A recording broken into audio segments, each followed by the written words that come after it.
하나님 말씀 보겠습니다. 히브리서 10장 10절에서 14절까지 말씀 우리 함께 같이 교독합니다. 제가 먼저 10절 말씀 시작합니다. 이 뜻을 따라 예수 그리스도의 몸을 단번에 들이심으로 말미암아 우리가 거룩함을 얻으노라. 제사장마다 매일 서서 섬기며 자주 받은 제사를 드리되 이 제사는 언제나 죄를 없게 하지 못하거니와 오직 그리스도는 죄를 위하여 한 영원한 제사를 드리시고 하나님 우편에 앉으사 그 후에 자기 원수들을 자기 밟는 상이 되게 하실 때까지 기다리시나니 그가 거룩하게 된 자들을 단 한 번의 제사로 영원히 온전하게 하셨느니라. 아멘. 오늘 히브리서 10장 10절에 14절까지 말씀을 통해서 하나님께서 저와 여러분에게 말씀하신 그 은혜가 우리 가운데 임하기를 바랍니다. 아멘. 하나님의 말씀을 읽고 들을 때마다 우리의 생각과 우리의 뜻으로 듣기 시작하면은 인본주의, 신율법주의로 흘러가기가 쉽습니다. 하나님의 말씀은 성령의 지혜로움으로 성령께서 함께 동행하신 은혜로 말씀을 들었을 때에 그 거룩한 진리가 우리 가운데 분명히 심겨지기를 원합니다. 그래서 오늘도 여러분들에게 오늘 저에게 성령의 충만함의 역사가 나타날 걸로 기대하고 또한 믿어 의심치 않습니다. 아멘. 사람은 살아가는데 만족을 누리지 못한다고 그러죠. 짐승은 그냥 먹고 자고 번식하면은 그게 그들의 최고의 만족일 수 있지만은 사람은 그 안에 가지고 있는 여러 가지 욕심, 때로는 탐심이라고도 말할 수 있는 그 세상에 눈에 보이는 무력적인 것이기 때문에 마음을 두고 있어서 쉽게 그렇게 만족을 하지 못한다. 내가 모든 걸 전부 다 내려놓았다. 내가 모든 걸 포기하고 오로지 주의 뜻만 바라보고 있습니다. 라고 이렇게 우리가 입술에 고백은 하지만 그런데 내 안에서 이렇게 또 올라오는 그 욕심, 때로는 남에게 피해가 가는 탐심까지도 사실은 버릴 수가 없는 모습이기도 합니다. 나는 이 정도면 되는 것 같다라고 이렇게 만족한 사람이 과연 있을까요? 그런데 여러분, 이건 눈에 보이는 어떤 세상적인 가치에 관해서 말씀한 것 같지만 사실은 어떤 종교적인 것, 또 어떤 문화적인 것, 예술, 이런 모든 것에 있어서도 자기 만족을 절대로 느끼지를 못한다는 겁니다. 더더욱이 종교적인 만족, 어떤 욕심이 자기가 무엇을 이루고자 하는 그 종교적인 욕심들이 일단 성도라는 우리를 지배하기 시작하면은 그 욕심은 정말 하나님의 영광을 가리우게 되어지는, 자기 뜻과 자기 목적이 나타나게 되어지는 엄청난 큰 죄악 가운데도 빠질 수 있다라는. 물론 우리가 행한 일들이 우리가 종교라는, 우리가 기독교인 성도라는 모습을 가지고 우리가 하고 있는 이 모든 일들이 우리가 만족을 느낄 수 있는 건 절대로 아닙니다. 그리고 또 만족했다라고 말하기도 곤란하고, 늘 우리는 부족함 가운데 있는 것도 분명한 사실이기도 합니다만, 그런데 그 부족함을 채우고자 하는 인간의 노력이 들어가기 시작하면 하나님의 뜻과 상관이 없는 만족함들이 그들에게 찾아오기 시작하더라는 거죠. 그 대표적인 인물들이 성경에 바리새인들이라고 이렇게 이야기했습니다. 자기 나름대로의 종교적인 만족을 만들기 시작을 했거든요. 그러다 보니 자기 의만 가득 채워지기 시작했죠. 로마서 10장 1절에 4절까지 말씀 보니까 형제들아 내 마음에 원하는 바와 하나님께 구하는 바는 이스라엘을 위함이니 곧 그들로 구원을 받게 합니다. 내가 질문하노니 그들이 하나님께 열심히 있으나 올바른 지식을 따르는 것이 아니니라. 하나님의 의를 모르고 자기 의를 세우려고 힘써 하나님의 의에 복종하지 아니하였느니라. 이들은 하나님의 의에 복종하고자 하는 의도로, 그리함으로 자기에게 주어진 어떤 그런 종교적인 열심을 통해서 종교적인 만족을 한번 만들어 내어보려고 정말 열심히 행했는데 사도 바울은 이들의 행위를 이렇게 판단합니다. 하나님에 의해 복종하지 아니한 의로움이었다. 너무 아이러니한 거죠. 하나님의 의로움을 세우려고 열심히 했더니 사도 바울이 하나님이 판단하셨을 때는 하나님에 의해 복종하지 않는 결과가 되어졌다라고 말씀을 하고 있는 겁니다. 그래서 여러분 자기 만족 율법적인 내용으로 나아가기 시작하면 반드시 나오는 게 자기의 의로움이 나올 수밖에 없다라는 말씀인 거죠. 더더욱이 자기의 의로움을 만들어내는 사람들은 남과 비교한 상대적인 의로움이었거든요. 근데 이와 같은 결과는 하나님을 정말 제대로 모르고 있는 아주 무지하게 수치라 이렇게 이야기를 하고 있는 거죠. 율법 외에 나타난 하나님의 한 의는 예수 그리스도를 의롭다함을 받는 것이기 때문에 예수 그리스도 율법의 마침이 되어지는 거거든요. 그러니까 율법의 마침이 되어지는 예수 그리스도 안에 있음이 만약에 그것이 종교적인 만족이라고 하면 거기까지 가야 되는 거거든요. 그런데 예수 그리스도의 마침에 율법의 완성을 그들은 만족하지 못했다는 겁니다. 예수가 우리 인생의 전부야. 예수가 우리 행함의 전부야. 우린 예수가 아니면 아무것도 하지 못하는 무능한 존재야. 딱 여기까지가 아멘하고 끝이 나야 되는데 그런데 우리가 뭔가 해야 되지 않을까. 이게 바로 자기의 의를 세우는 시작이라고 말씀을 하고 있는 겁니다. 여러분 율법적이면 아무리 은혜를 말을 해도 아무리 자기가 많은 사랑을 베풀었다 말을 해도 결국에는 자기 자랑만 나올 수밖에 없는 겁니다. 그래서 내 신앙이 과연 율법적인가 아니면은 복음적인가 이걸 판단해 보고자 한다고 그러면은 나는 내가 하고 있는 일에 대해서 자랑을 하느냐 아니면은 그 일조차도 정말로 감사로 고백이 되어지느냐. 물론 이게 그냥 어떤 정확한 판단의 기준은 아닙니다만 그렇게 한번 우리를 점검해 볼 수 있다는 거죠. 나는 그래도 이만 하기에 은혜를 받은 것 같고 나는 그래도 이만 하기에 내가 좀 복음을 좀 안다고 하는 것 같다. 이것도 역시 또 불안한 거거든요.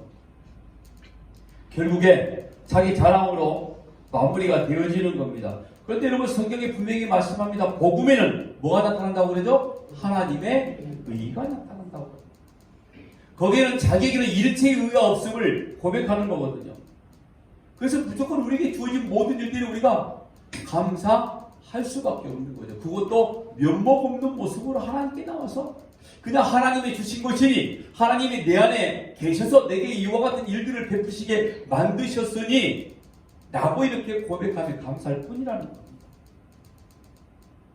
오늘도 지난주에 이어서 이 거룩함에 대해서 말씀을 할 겁니다. 즉 우리가 할 수 있는 일들은 아무것도 없다는 이야기를 하고 싶은 거죠. 오늘 본문도 역시 나와 있지만은 거룩은 내가 만들어내는 것이 아니라 뭐라고 그랬죠? 거저 받은 거 얻은 것이었습니다. 하면 우리가 예수 그리스도의 이름으로 무엇가 행한다 할 때 역시 마찬가지로 우리 힘으로 하는 게 아니라 전부 다 그리스도의 의로움을 힘입어 하는 것이라는 말씀을 하는 거죠. 그래서 오늘 본문에 뭐라고 말씀했죠? 얻었다. 그냥 무상으로 받았다. 이런 말인 거죠. 그러니까 우리들은 거룩하게 되어져 가는 것도 아니고 이미 거룩함을 얻었는데 예수 그리스도의 의로움으로 그냥 무상으로 주어진 거룩함이라는 겁니다. 그런데 여러분 사도 바울이 그 거룩함을 뭐라고 말씀하고 있죠? 예수 그리스도가 우리의 거룩함, 그게 의미라고 이야기를 해버리는 거죠.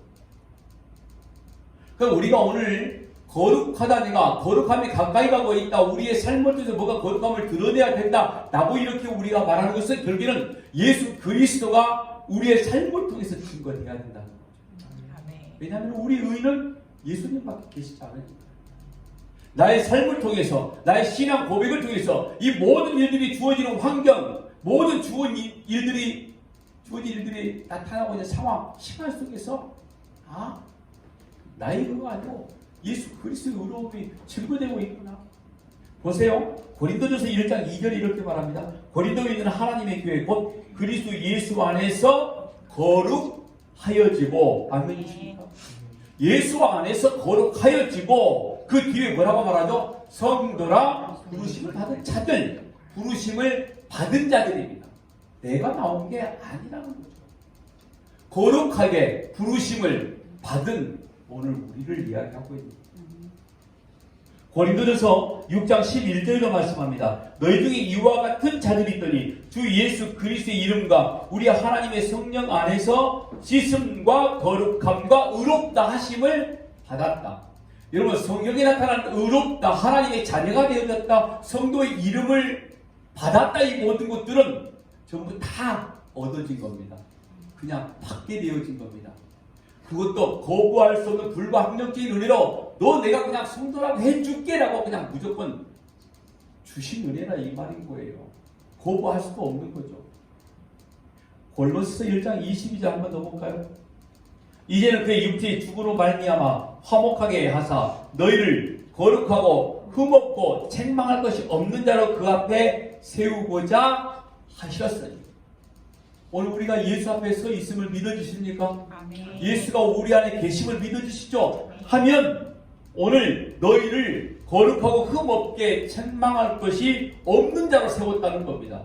그런데 오늘 우리의 행위로 이렇게 만들어 놓으셨을까요? 하나님의 관심은 우리 인생에 있지 않다고 그랬죠? 우리 안에 계시는 예수에게만 관심이 있습니다. 그런데 내 안에 계신 예수 그리스도 그분 때문에 너희가 흠이 있다 할지라도, 너희들에게 점이 있다 할지라도 내가 그냥 인정해 줄게 라고 이렇게 말씀하는 게 그게 바로 의로움이라는 거죠. 오늘 우리가 바로 그 의로움을 무상으로 그냥 받았다는 거 아닙니까? 그것도 한 번의 제사로 우리가 언제까지요? 영원히 온전히 됐다 그럽니다. 여러분, 영원이라는 것은 시간으로 계산하지 말라고 그랬죠. 영원이라는 것은 존재입니다. 하나님의 존재 가운데 있다는 겁니다. 하나님의 존재는 영원 속에 계시는 분이죠. 우리가 영원이라는 걸 자꾸 시간을 쭉 이야기하다 보면은 그 영원이 언제까지 갈까? 끝이 없는 시간, 시간 속에 존재하지 않는 영원, 그것이 바로 하나님이 계신 곳이거든요. 그러니까 영원까지 오늘 우리와 함께 동행 가신다는 건 우리가 바로 하나님 안에 흠없고 점없는 자로 바로 단 한 번의 구속의 은혜로 이루어졌다라고 말씀을 하고 있는 겁니다. 그런데 그 한 번의 제사가 언제 드려졌죠? 그렇죠. 예수 믿기 이전, 아니 우리가 소위 성경에 말하면 창세 이전이다. 뭐 역사 속으로, 시간 속으로는 2000년 전에 눈에 보여진 사건이지만은 하지만 우리 영혼 속에 이미 이루어진 사건이잖아요. 오늘 저와 여러분이 십자가의 구속의 은혜로 하나님의 자녀가 되어진 사건, 창세전에 드린 거다 이 말인 겁니다. 그럼 우리는 지금 현재라는 시간 속에 이걸 계속 지금 배워나가고 있는 거 아닙니까? 그러니까 성도라고 부름을 받는 우리들은 바로 이런 거예요. 개인의 독자성, 그러니까 우리가 가지고 있는 나의 뜻과 나의 생각, 이런 모든 것들을 절대로 주장할 수 없는 존재다. 이 말씀을 하는 거죠. 우리가 영혼 속에 거하고 있다. 하나님의 영원한 시간 속에 하나님 안에 거하고 있다는 것은 절대로 너희는 너희 혼자 살아갈 수 없는 존재야 라고 말한과 동시에 너의 뜻과 너의 생각도 전혀 없는 존재라고 말씀하고 있다는 겁니다. 그래서 예수님께서 십자가에 달리셨을 때 이 말씀을 하신 겁니다. 다 이루었다. 그러니까 역사 속에, 시간 속에 다 이루었다라고 선포해 주신 거죠. 그러니까 너희들은 이미 영혼 가운데 있음을 알아야 된다라는 거죠. 그 전체 안에 완전하게 이루어졌다 이 말입니다. 여러분, 예수님께서 십자가에 매달리셨을 때 소위 우리가 가상 치료이라고 그러죠. 십자가에 달리셨을 때 7마디 말씀을 하셨다. 그 중에 한 말씀이 내가 다 이루었다라고 말씀하시기 이전에 무슨 말씀을 하셨냐면 내가 목마르다 그랬어요. 내가 목마르다. 질문 한번 해볼까요? 예수님이 실제로 목마르신 건가요? 왠지 아닌 것 같아요. 이렇게 질문하면. 그런데 여러분, 이렇게 제가 전에 설교했습니다. 예수님은 철저한 인간으로 오셨고 그리고 하나님으로 오셨기 때문에 인간의 모습으로 충분히 목마름을 당하실 수도 있었다. 왜? 배고프시다고 말씀하셨잖아. 그러면서 더더욱이 십자가에 매달리셨을 때에 이 창으로 옆구리를 통해서 물과 피를 전부 다 쏟아내셨기 때문에 심한 갈증을 느끼셨을 것이다. 이게 의학적으로 전부 다 판단할 수 있다. 이렇게 설교하면서 예수님이 이렇게 심한 인간의 고통을 느끼신 이유는 우리의 죄를 위해서 이렇게 고통을 느끼셨습니다라고 목소리 조금 잠기고 울먹하면 다 울었어요. 그런데 여러분 이게 완전 그 당시 때 지가복음을 만들어내는 거였어요. 성경에는 그런 말씀 없어요. 그리고 여러분 예수님께서 목 마르셨다라고 이렇게 말씀하는 건 바로 밑에 뭐라고 말씀하고 있는지 아세요? 예수님께서 목 마르다 하셨다 함은 성경을 응하게 하려 하심이라고 그랬어요. 그러니까 예수님이 실제로 목 마르시지 않는 거예요. 예수님이 그렇게 말씀하신 이유는 단 한 가지 이유입니다. 성경을 응하게 하시려고. 그런데 설교라는 이 어줍지 않는 도구를 통해서 뭔가 좀 자꾸 감동을 한번 시켜주겠다. 온갖 감정 다 넣어가면서 그렇게 했더니 다 속더라는 거죠. 요한복음 19장 28절 말씀 한번 보세요. 그 후에 예수께서 모든 일이 이미 이루어진 줄 아시고, 뭐가 다 이루어진 거죠? 십자가의 구속의 사건이 모든 자들에게 전부 다 보여진 사건이 됐다 이 말인 거죠. 하나님의 뜻과 하나님의 목적이 자기를 통해서 이루어져 있음을 모든 사람이 나타남을 알고 계셨다 이 말인 겁니다. 그리고 성경을 응하게 하시려고 옛 구약의 선지자가 했던 이 말들, 하나님의 입에서 터져나왔던 하나님의 그 말씀을 응하게 하려 하사 이루시되 내가 목마르다. 성경이 이렇게 나왔는데도 우리는 자기 복음을 만들어냈다라는 거예요. 그리고 그 이후에 말씀 보면요, 신포도주를 우슬초에 묶어서 예수님의 입에다 갖다 댔다 그랬거든요. 예수님이 목마르다 하시니 예수님을 조롱하고 멸시하는 자들이 우슬초 끝에다가 신포도주를 묻혀가지고 그냥 예수님 입에 갖다 댔다 이 말이에요. 그러면서 우리는 또 이렇게 이야기했습니다. 하나님이심에도 불구하고 예수님께서 인간의 모습으로 오셨기에 그렇게 우리가 예수님의 조롱과 멸시와 천대를 받으십니다. 신포도주 먹지 못하는 거 아닙니까? 그걸 어떻게 예수님의 입에 댈 수 있습니까? 그걸 가지고 여러 가지 설교를 만들어낸 것도 사실이에요. 그런데 여러분 그것도 사실은 성경을 응하게 하려 하시는 것과 똑같은 이유는, 여러분 우슬초가 성경에서 가장 먼저 어디에 등장하는지 아세요 혹시? 성경에 나오는데 어디에 나올까요? 성경을 좀 읽으세요. 그러니까 제발. 출애굽기 나와요. 그죠? 어떤 사건인지 아시겠죠? 그렇죠? 마지막 10번째 재앙 가운데 하나님이 모세에게 말씀하셨죠. 어린 양을 잡아 우슬초에 묻혀 문 지방에 문설주에 발라라. 그때 우슬초가 등장하는 거예요. 출애굽기 12장 22절 시작. 우슬초 소금을 가져다가 그릇에 담은 피에 적셔 그 피를 문 일방과 좌우 설주에 뿌리고 아침까지 한 사람도 자기 문 밖에 나가지 마라. 이때 우슬초가 처음 등장합니다. 그런데 그러면 이 우슬초가 왜 예수님에게 갖다가 되어야 되느냐? 여기서도 자기 복음이 나왔다니까요. 이미 멸시와 천대를 받으신 거라고, 예수님을 조롱했다고. 그런데 여러분 이 우슬초에 묻혀진 피는 심판과 구원의 상징이었습니다. 그러니까 우슬초에 묻혀진 양의 피가 발리지 않는 집은 심판, 저주, 죽음이었고 그 양의 피가 묻혀진 집은 구원이었다고 하는 이런 말씀인 거죠. 그러니까 애국인들에게는 저주, 이스라엘 백성들에게는 구원. 어린 양이 죽어서 묻혀진 피니까. 그런데 그게 어떤 대상에게 발라지면 구원이 되어지고 발라지지 않으면 저주가 되어진다. 그래서 예수님께서 신포도주로 우슬초에 받으시고 딱 한마디 하십니다. 다 이루었다. 뭘 이루었다는 거죠? 후속을 이루었다는 거죠. 내가 이제 너희 다 살렸다. 바로 이 말씀을 하는 거죠. 이걸 여러분 속죄라고 이야기를 하는 거죠. 이걸 대속이라고 이야기하고 이걸 구원이라고 한단 말이에요. 근데 이 말씀을 보고 엉뚱한 소리를 하고 있는 거지. 이 간단한 걸, 너무 쉬운 걸 못 알아듣는다니까요, 사람들이.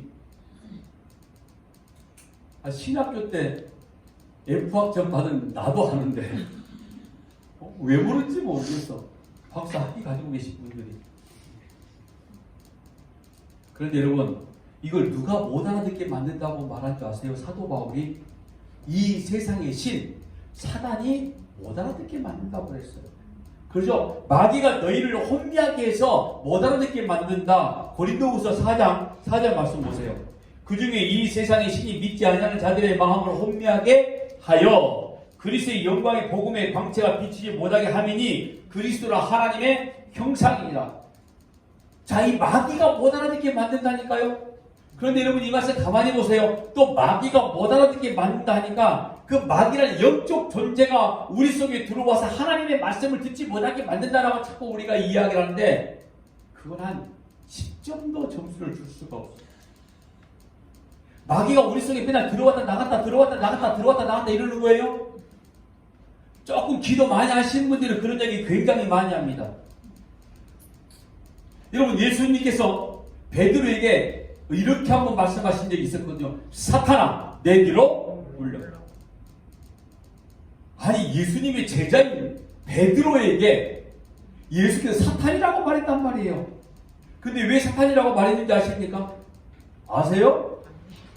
성경을 말해야 알죠. 예수님께서 십자가에 죽고 3일 만에 다시 살아난다 이 이야기를 하니 성격 급한 베드로가 어떻게 이런 일들이 일어날 수 있습니까? 절대로 그러면 안 된다는 거죠. 그때 베드로가 예수님을 붙잡고 뭐라고 말하지 않습니까? 항변했다 그럽니다. 항변했다. 그래서 항변이 무슨 말인가 이렇게 보니까 에피티마오, 훈계하다, 잘못을 지적하다 뭐 이런 말인 거예요. 그러니까 이거잖아요. 지금 아니 우리가 지금 당신을 3년 동안이나 따라다녔는데 민족적인 해방, 내가 당신을 따라다니는 이유는 나의 삶 속에 뭔가 좀 변화된 것, 뭔가 좋은 일들 행여나 하나님의 나라가 왕국이 세워졌을 때 이 땅에 세워지면 마치 누구처럼 나도 뭔가 한 자리 해볼 것 같은데 그래서 모든 세금 다 버리고 당신을 쫓아왔는데 그냥 죽어버리겠다고? 이게 지금 말이 되는 일이야? 라고 지금 따져 묻는 게 항변, 에피티마오, 바로 이런 말인 거예요. 그리고 뭐라고 말합니까? 절대로 이런 일들이 벌어지면 안 되니까 우리 한번 싸우자 해가지고 바로 말고의 귀를 거꾸로 내려쳐버린 거예요. 싸우겠다 이거죠. 그게 바로 인본주의. 왜요? 자기 생각을 가지고 지금 예수를 따라봤거든요. 그게 바로 율법주의라는 거예요. 베드로 속에 마귀의 영적 존재가 들어간 게 아니라 베드로의 그 생각 자체가 뭐라고요? 사탄이라는 거예요. 그럼 우리 안에 있는 마귀, 내가 지금 그 짓거리 하고 있다고 지금 말씀을 하는 거예요. 그런데 이 마귀가 이 말씀을 못 알아듣게 만든다는 것은 내 안에 있는 율법주의, 내 안에 있는 인본주의, 내 안에 있는 이 신비주의 이런 것들이 예수님의 말씀을 자꾸 못 알아듣게 만들어버린다는 거예요. 그러니까 하나님의 말씀을 선포함에도 불구하고 알아듣지 못한다는 것은 지금 우리 안에 있는 사탄, 내 생각, 내 뜻, 내가 생각하는 복음? 내가 생각하는 복음은 없습니다. 그렇게 생각하다 보니까 내가 뭔가 해보려고 발버둥치고 뭘 만들어내는 겁니까? 자기 의를, 즉 거룩함을 만들어내기 시작하다는 거죠.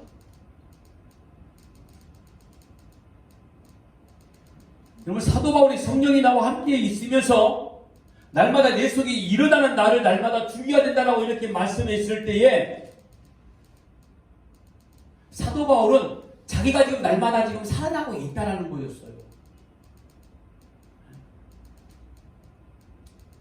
내 생각이 살아나고 내 뜻이 생각이 나고 내 욕심이 올라오기 시작하고 수많은 사람들이 자기를 존경했던 그 시절이 옛날 그 생각들이 올라오기 시작하고 그러니까 날마다 죽어야 된다라고 말씀을 하고 있는 거죠.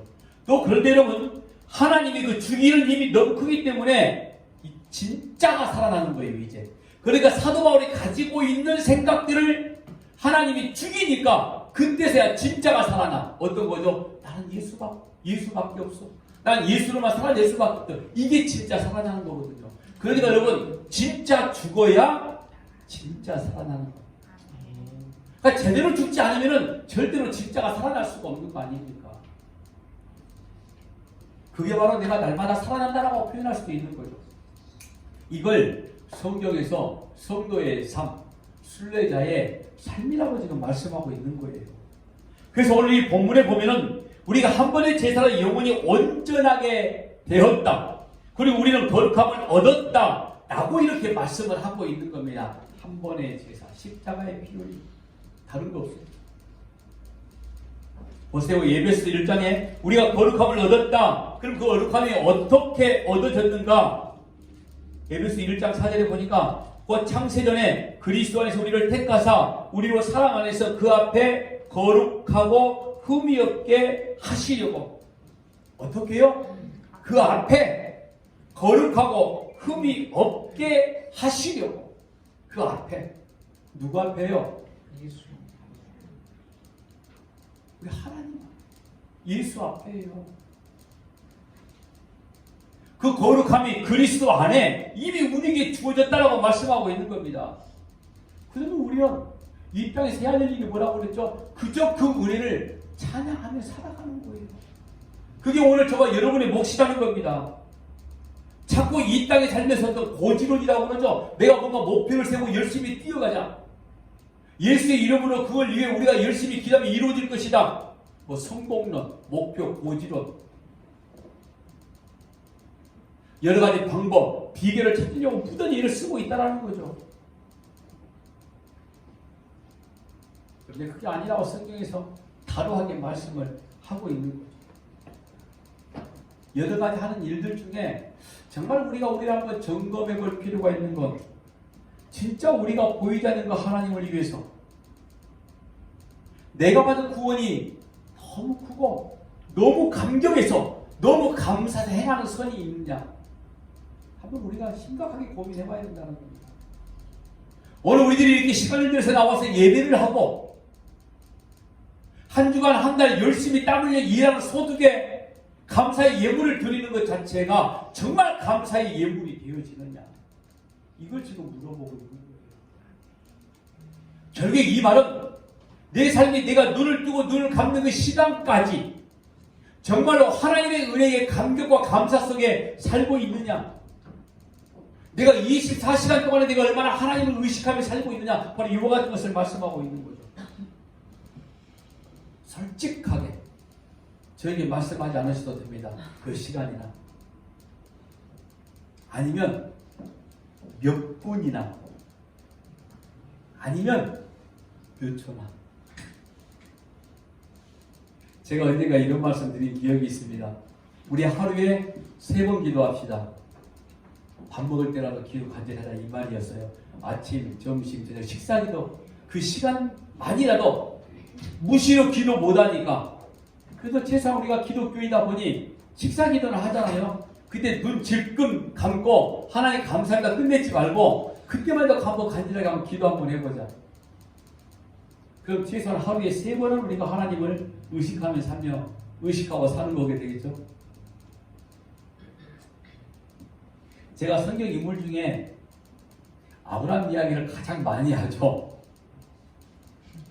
그러니까 아브라함 이야기도 가장 아주 스펙타클하고 임팩트한 그 장면이 어디입니까? 어디예요? 다 그렇게 이야기를 해요.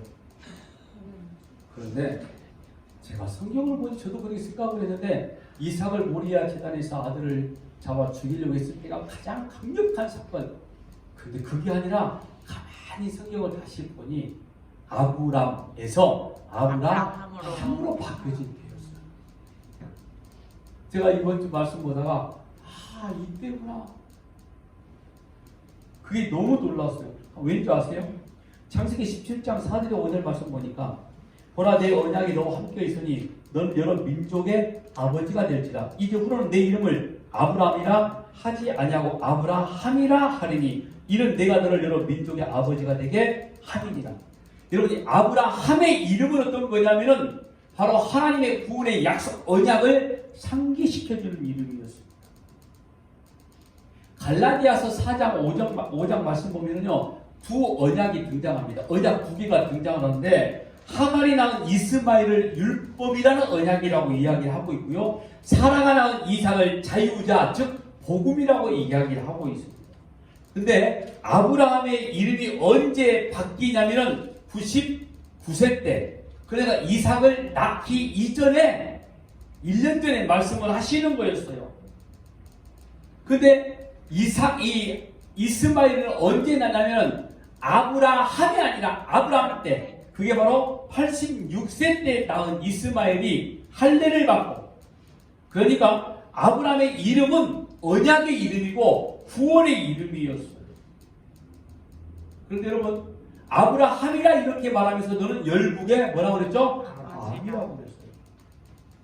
여러분 열국의 아비를 우리가 자꾸 열 나라라고 생각을 하고 있는데 그게 말하는 거 아니에요. 온 우주 전체를 이야기하고 있는 거예요. 그러면 온 우주 전체 아비가 누구예요?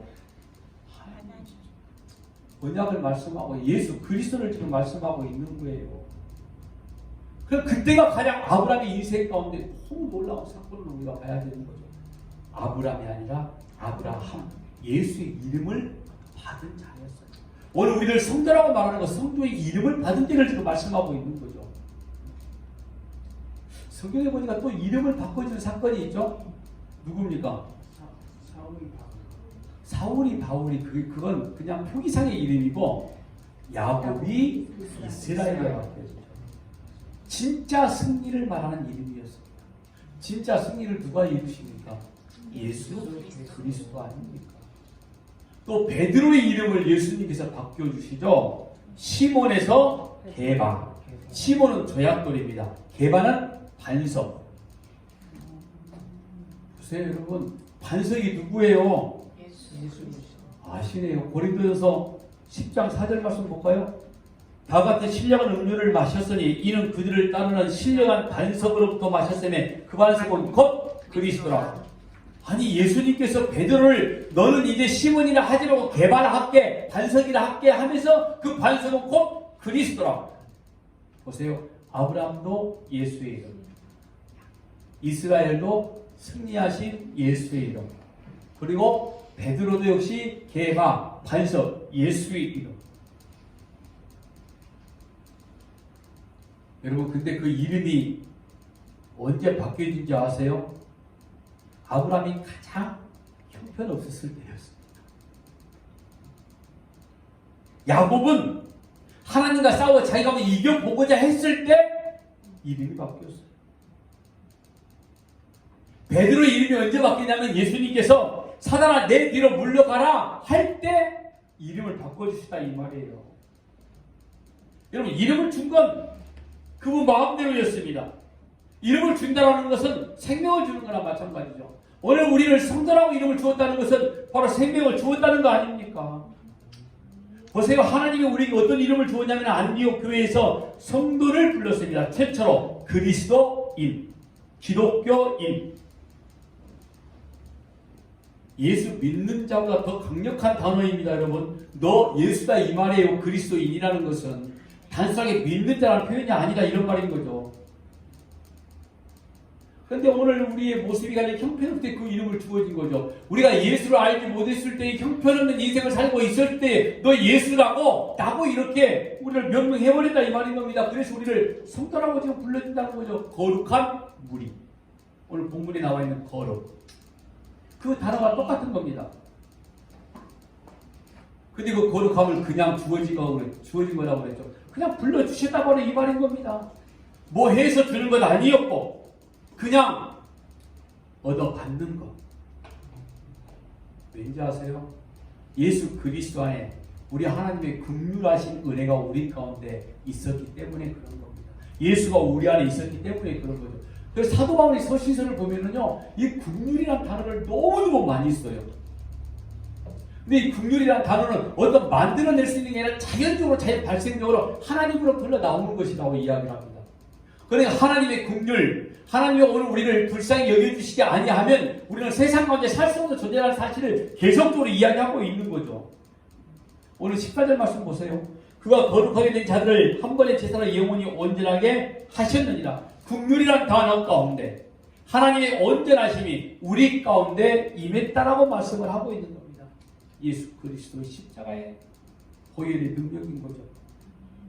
이것을 믿는 것을 우리가 믿음이라고 이야기를 하고, 이것을 부인하는 것이 바로 예수 그리스도의 대속의 피를 부인하는 결과가 되어지는 겁니다. 예수님의 희생으로 거룩함과 영원한 온전함에 이르게 됐다라는 것을 부인하는 자들 누굽니까? 하나님과 원수된 자들이에요. 구원의 기쁨과 감격이 순간순간 사라지고 있다는 것은 내 생각 속에 내 안에 악한 마귀의 습성들, 인본주의, 신율법주의 이런 것들 때문에 우리가 하나님의 말씀을 제대로 알아듣지도 못하고 자꾸 뭔가 자기가 해보려는 이런 이상한 일들이 나온다는 거죠. 이런 원수를 발등상대게 하신다고 그러죠. 히브리서 10장 11절 13절 말씀 보세요. 그 후에 자기 원수들을 자기 발등상에 되게 하실 때까지 기다리시나니, 자, 제사장으로서 매일 서서 자주 같은 제사를 드리지만은 그것으로 죄를 없이 한다라고 이렇게 11절에 말씀합니다. 즉 율법과 제사랑 자기들의 죄를 알아야 되는데 오히려 율법 지키고 제사를 지키는 것으로 자기들의 공로를 삼았다라고 말씀하고 있는 거죠. 우리가 이렇게 율법을 지키고 제사를 지내는데 하나님은 뭘 하시는가? 난 이렇게 열심을 부려서 지금 충성 헌신을 다하고 있는데 도대체 내가 믿는 하나님은 지금 뭐라고 계셔? 이런 말씀인 거예요. 지금 12절에. 그래서 그러므로 그러한 제사들은 하나님을 기쁘시게 하는 것이 아니라 자기들이나 기뻐하는 것이다 라고 이야기를 하고 있는 거죠. 결국엔 이게 죄를 쌓는 거였었거든요. 성경에 여러분 이스라엘의 죄가 뭐라고 말씀하고 있냐면 이사야서 58장 1절 2절 말씀 보니까 크게 외치라, 목소리를 아끼지 말라, 내 목소리를 나팔같이 높여 내 백성에게 그들의 허물을, 야곱의 집에 그들의 죄를 알리라. 그들이 날마다 나를 찾아 나의 길 알기를 즐거워하미 마치 공의를 행하며 그의 하나님의 규례를 저버리지 아니하는 나라 같아서 의로운 판단을 내게 구하며 하나님과 가까이 하기를 즐거워하는도다. 날마다 하나님을 찾고 그의 길 알기를 즐거워하는 것처럼 한다는 거였어요. 이들의 죄가. 하나님의 규례를 폐하지 아니하는 나라처럼 의로운 판단을 구하고 하나님을 가까이 하는 것처럼 금식을 하고 작정 기도를 하고 마음을 괴롭게 하는데 그걸 죄라고 이야기하고 있다니까요.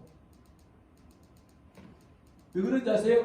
왜 응답해주지 않은 겁니까? 내가 이만큼 하고 있는데 이거였어요. 이들은 내가 이 정도 하고 있는데 왜 이렇게 되지 않는 겁니까? 그냥 우리 표현으로 말한다고 그러면은 하나님, 그래도 내가 하나님의 뜻대로 살려고 얼마나 지금 노력하고 있는데 왜 내 인생이 이 정도밖에 되지 않는 거예요?